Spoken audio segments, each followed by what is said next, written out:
And here is the news, Bruce. Oh, thank you, Carter. Aren't you supposed to be saving the world right now? Good evening, everyone. My name is Barron, and I am your host for this evening for Haydenfilms Minutes. And before we get into the news, please take the time to like and subscribe to Haydenfilms Minutes on the top right-hand corner to watch more episodes and to see how we continue to empower and educate our fellow students here at the Hayden Films Institute. And as we continue to grow and as we continue to share these powerful stories with each and every person that watches our episode. So we will greatly appreciate that. Now let's get into the news. Our first story is the Virginia Film Festival's virtual approach brings the power of cinema home. Now, this is a very excellent story because we can see how film festivals are stepping up their game to help the movie industry, which is temporarily shut down virtually. So we can see that film festivals, despite the pandemic, are being able to bring the cinematic experience to the many homes that enjoy the films that are being showcased during these film festivals.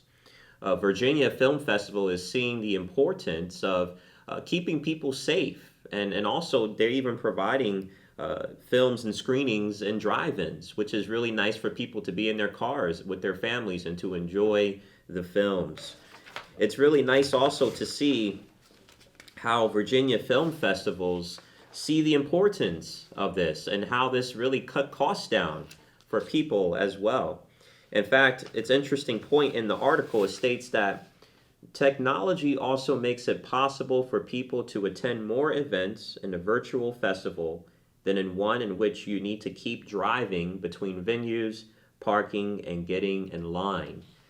Now, as we all may know, it is kind of a little of a struggle for us because we're so used to being in contact with each other. We're so used to being able to enjoy the film festival atmosphere and the experience of all being together.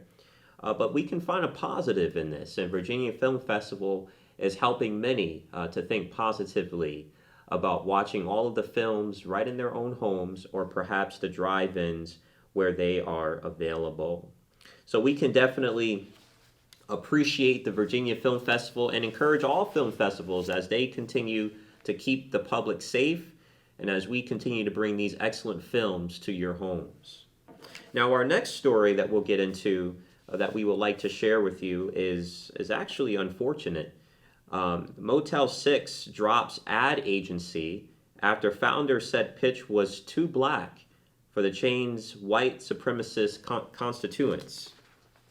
We can see that this has been an issue for quite some time for many business leaders in the industry.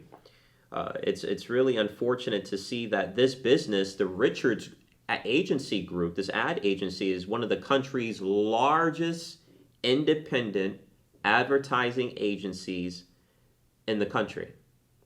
But unfortunately, the CEO, Mr. Richard, did not think before he spoke, and in fact, in the article, he had mentioned in an internal meeting, which what he said got out to the public, that the ad pitch that was supposed to be made, he said that he felt that it was too black. So we understand that the atmosphere that we live in, especially the intensity of the racial tensions that we see today. This was definitely not an appropriate comment for a business leader, for someone who has to set an example for the company. In fact, unfortunately, because of this comment that Mr. Richards mentioned, it now tarnishes the company. So what lesson can we learn from this? Well, it's important that no matter what position we are in a company, we have to be careful of what we say.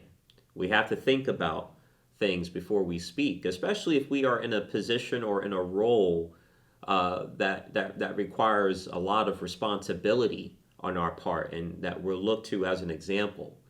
We have to be very careful about what we say because things can be taken out of context, or things that we may say in an undertone and may think, well, no one's going to hear what I'm going to say, or this or that. Well, that's definitely on a consequence that we're risking, and that could definitely affect our reputation, and it can also affect the company's reputation as well. Because of this comment, we see that Home Depot and many other large companies have also dropped out of the ad agency. So they also have dropped the ad agency, and they are now moving forward from this ad agency. So we can see the damage that has been caused.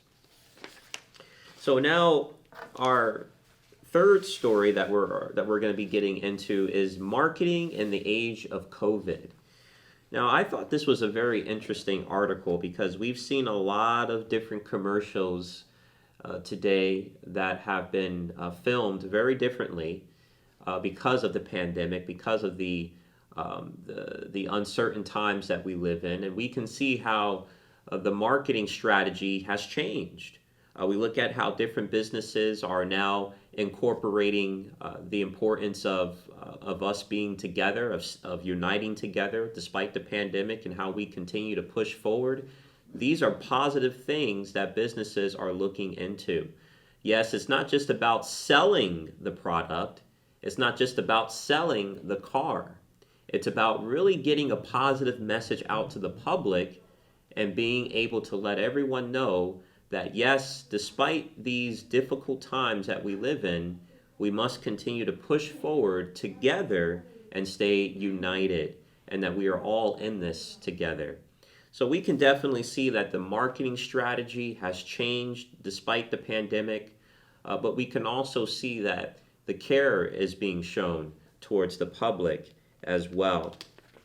In fact, the commercials that we see today are not just about the products, but we do see that the response that's what really matters. That's what weighs heavy on the minds of people, which is why it's really nice to see these different companies and businesses showing this through their commercials, raising social awareness with these issues as well.